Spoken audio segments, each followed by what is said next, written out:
The rain pounded against the windows, creating a symphony of dread inside the old Victorian house. Sarah, a college student desperate for cash, sat on the couch, nervously tapping her fingers. She was babysitting the Thompsons' 3-year-old twins, Timmy and Tommy.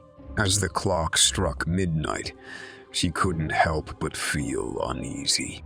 Sarah had heard stories about this house, rumors of it being haunted, but she dismissed them as mere superstitions. She had more immediate concerns, like how to get the twins to bed. They had been unusually quiet all night, their eyes fixated on something in the corner of the room. A sudden chill swept through the room, making Sarah shiver. She glanced around, searching for the source of the cold.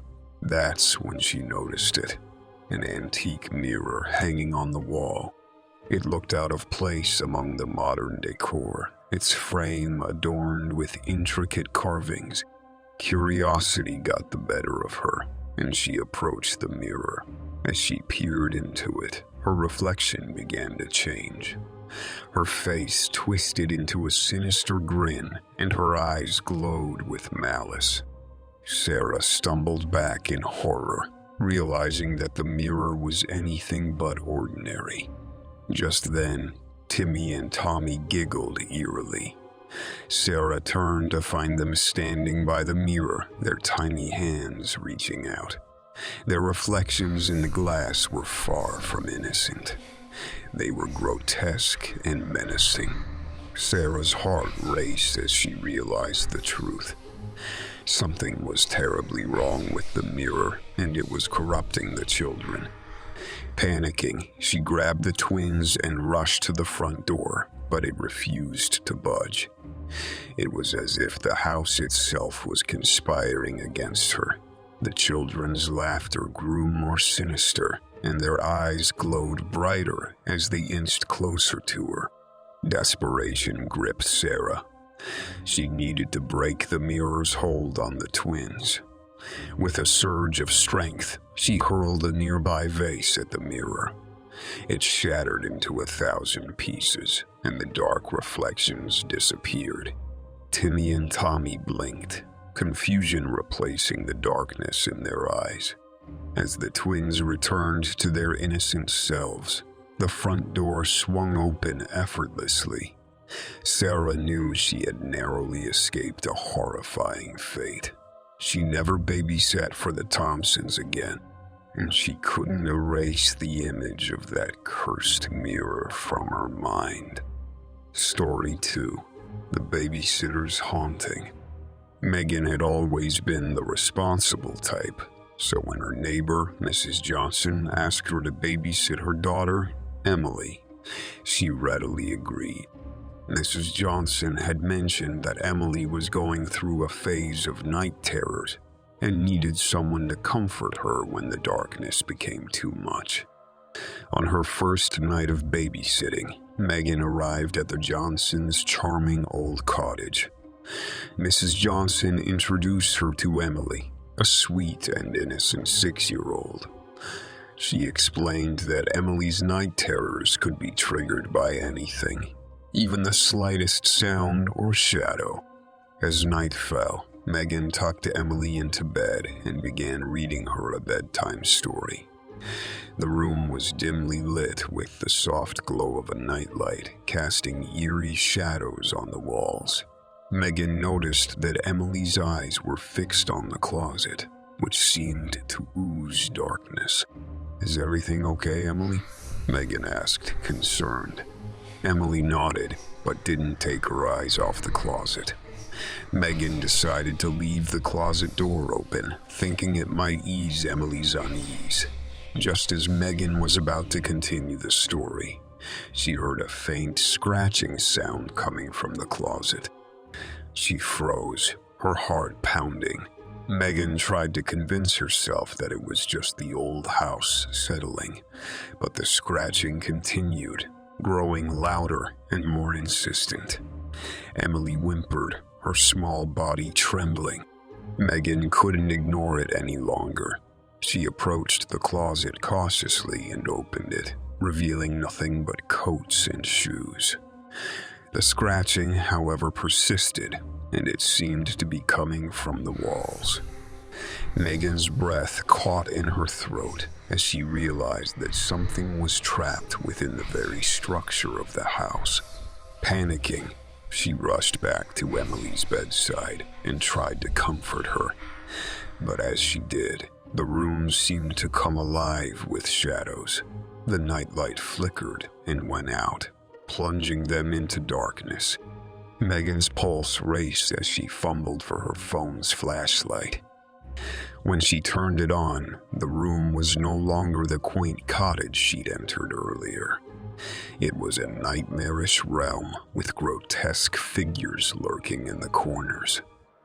Emily's night terror had become a reality, and Megan was trapped within it.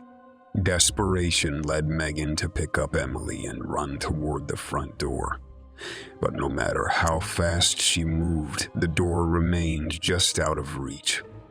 The nightmarish figures closed in on them, their sinister laughter echoing through the room. Megan's flashlight flickered, and she was consumed by darkness. She woke up screaming in her own bed, bathed in sweat. It had all been a horrific dream. Or had it? She couldn't be sure. But one thing haunted her. The haunting of Emily's night terrors had become her own. Story 3. The Babysitter's Secret. Caroline was excited about her first babysitting gig. She was looking after young Jamie, a precocious 8-year-old, while his parents attended a late-night event. As the evening unfolded, Caroline grew fond of Jamie, a charming and well-behaved child. As the clock neared midnight, Caroline tucked Jamie into bed and read him a bedtime story. She was about to leave the room when Jamie grabbed her hand, his eyes filled with fear. "Can you check the closet just to make sure there's no monster in there?" Jamie whispered. Caroline smiled reassuringly and opened the closet door. There was nothing out of the ordinary, just a few toys and clothes. She turned to Jamie and told him there was nothing to worry about. As Caroline was about to close the closet door, she noticed a small locked chest tucked away on a high shelf. She couldn't resist her curiosity and decided to take a closer look. With a bit of effort, she retrieved the chest and examined its ornate design. It appeared to be very old. Caroline realized that the chest was unlocked, and she opened it slowly. Inside, she found a collection of old photographs and letters. As she flipped through the photos, a chill ran down her spine. They depicted a young boy who bore a striking resemblance to Jamie. The letters were addressed to Daniel and were filled with expressions of love and sorrow. Confused and alarmed, Caroline wondered if Jamie's parents had kept this a secret from him. She decided to confront them after Jamie was asleep. She carefully put the chest back in the closet and made her way to the living room. Just as she was about to call Jamie's parents, she heard a voice from the bedroom. It was Jamie, but his voice sounded different, older and full of bitterness. Caroline rushed back to his room and found him sitting on the edge of the bed, staring at her with cold, calculating eyes. "Did you find the chest, Caroline?" Jamie asked, his voice dripping with malevolence. Caroline's heart raced as she tried to comprehend the transformation in Jamie. She stammered, "Yes, but Jamie, who are you really?" Jamie's lips curled into a sinister smile. "I'm not Jamie. I'm Daniel, the boy in the photographs and letters. I've been trapped in this house for years, waiting for someone like you to set me free." Caroline's mind spun with disbelief. She had stumbled into a supernatural nightmare. She needed to escape, but the bedroom door slammed shut, trapping her inside with the vengeful spirit. "Let me out," Caroline cried, pounding on the door. But Jamie, or rather Daniel, simply laughed. "You opened the chest, Caroline. You awakened my spirit, and now you'll be my vessel." Caroline's terror grew as Daniel advanced toward her. She backed away until she was cornered. Desperation took hold of her, and she reached into her pocket, clutching the small vial of holy water she had brought as a precaution. As Daniel reached out to touch her, Caroline splashed the holy water on him. He shrieked in pain, his form flickering. Caroline took the opportunity to make a run for it, but when she tried to open the bedroom door, it refused to budge. Panicking, she turned to see Daniel, now weakened, but still determined to possess her. She recalled the stories of exorcisms and decided to confront him with all the strength she could muster. With fierce determination, she chanted prayers she had heard from movies and books, holding out the vial of holy water.